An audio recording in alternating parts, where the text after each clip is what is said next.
I think we're very lucky to have somebody like Professor Cooperrider come teach, because he is one of the most sought after consultants in the world right now. What we want to do, in at least the first day here, is we want to begin to lay the conceptual groundwork for what is appreciative inquiry. How can it help us unlock innovation and creativity and bring people together in ways that other change management processes cannot do? In our management courses, we all teach that strengths perform.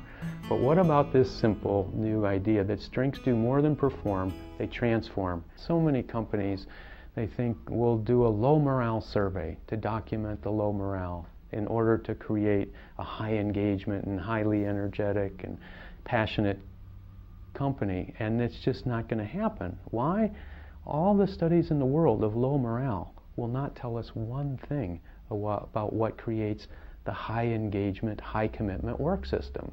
What appreciative inquiry is doing and the positive psychology work that's happening and research that's very sound, it's reversing that.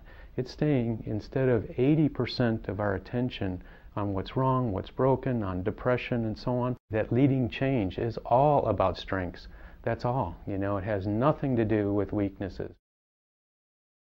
When I talk with CEOs and executives in every industry today where there's just white-knuckle change, where there's totally unexpected change, change for which most of these institutions and organizations are scarcely prepared and have no roadmap. So I think we're living in a time where it's imperative to have an eye that can appreciate, an eye that can see and surface the true, the good, the better, the possible, everything that brings asset and strength to a system. So one very important part of appreciative inquiry is a set of theories and tools and research all about the elevation, concentration, connection, creating new combinations and chemistries of strengths in a way that builds more positive institutions that bring our highest human strengths to the customer, to the world, and so on.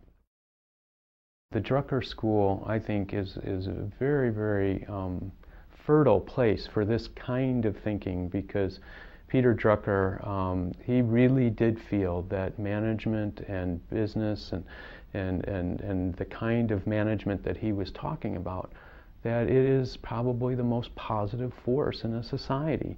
We can't have a non-totalitarian society, for example, without freely and trustworthy institutions that are creating and following up on their word and creating value, and it's management and managers that do that. I sat down with Peter Drucker, and he wanted to hear about the theory and the practice of appreciative inquiry and the design of more positive institutions that we were working on. And at the end of the day, I said, but Peter, you've written more on management and leadership than anybody in history. You know, can you put it in a nutshell? What is the essence of management and leadership? And he said, David, that's simple and it's ageless in its essence. He said, the task of leadership is to create an alignment of strengths in ways that make a system's weaknesses irrelevant. What an amazing time to be a manager, and it's a time where there is just tremendous need for new models and thinking about change.